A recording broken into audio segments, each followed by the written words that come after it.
आप 10 वर्ष से छोटे बच्चों को खेलते हुए देखें तो उनकी बातें सुनें।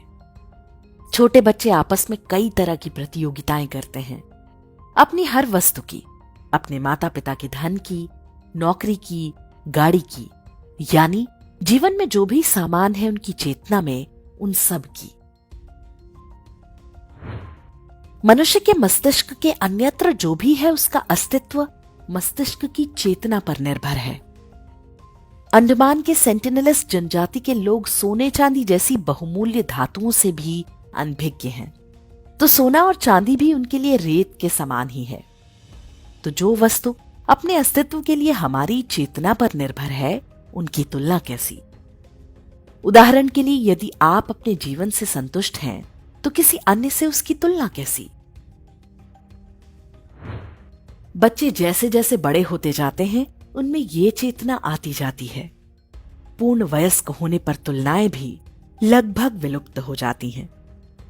इस उम्र में आते आते व्यक्ति को ज्ञान हो जाता है कि तुलना एक अंतहीन पर्वत है, जिस पर कितनी भी चढ़ाई करें कभी शिखर तक नहीं पहुंच सकते।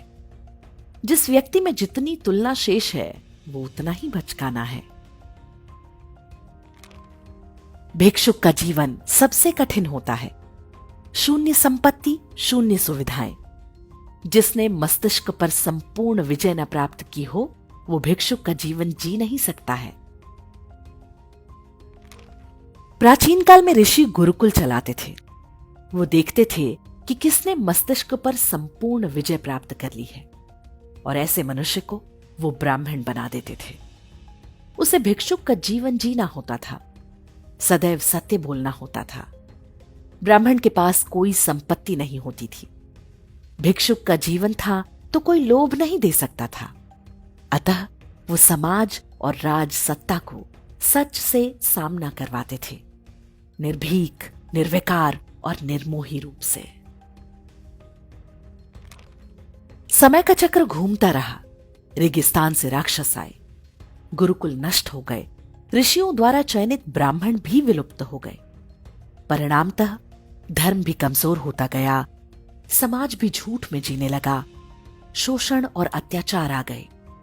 रूढ़ियों और अंधविश्वास ने भी अपनी जड़ें जमा ली।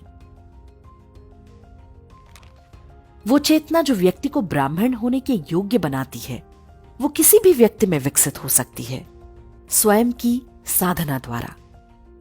साधना का यहां मतलब है अध्ययन और उस पर मनन से। जिन व्यक्तियों में ये चेतना विकसित हो जाती है वे मुक्त हो जाते हैं। ऐसे लोगों को पहचानें, उनके ज्ञान का लाभ लें और स्वयं भी ये क्षमता विकसित करें। आप अपने बच्चों को भी इसके लिए तैयार कर सकते हैं। उन्हें अपनी मातृभाषा और गणित में पारंगत कर दें। अच्छी पुस्तकें पढ़ने को प्रेरित करें। उनमें ये चेतना विकसित हो जाएगी। अब बात उनकी जो जन्म से ब्राह्मण है। आज के वैज्ञानिक भी मानते हैं कि मनुष्य की कोशिकाएं भी अपनी स्मृतियों को अगली पीढ़ी में भेजती हैं। वैज्ञानिकों की बात को उतना महत्व ना भी दें तो भी ये तो मानेंगे कि बच्चे की चेतना का विकास माता पिता के सानिध्य में होता है।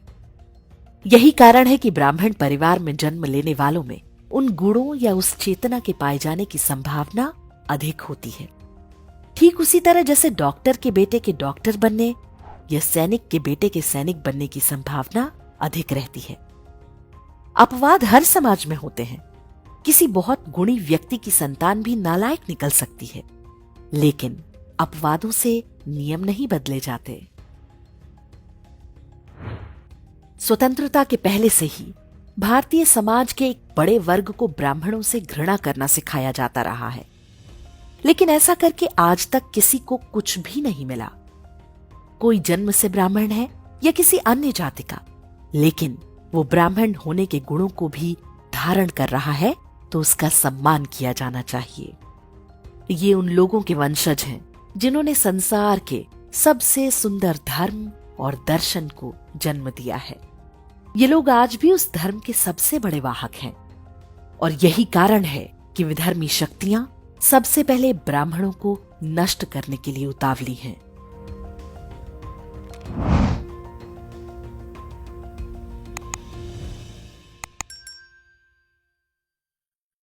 इंडेक्स ऑनलाइन के वीडियो समाज को समर्पित हैं। आप इनको डाउनलोड करके जैसे चाहे वैसे प्रयोग कर सकते हैं। चाहे तो आप हमारे टेलीग्राम चैनल से जुड़ सकते हैं। वहां सारे नए पुराने वीडियो आपको मिल जाएंगे। हमारे सोशल मीडिया लिंक हर वीडियो के डिस्क्रिप्शन में होते हैं। हमारा एकमात्र उद्देश्य हिंदू समाज को जागृत और एकजुट करना है। इसमें सहभागी बने। धन्यवाद।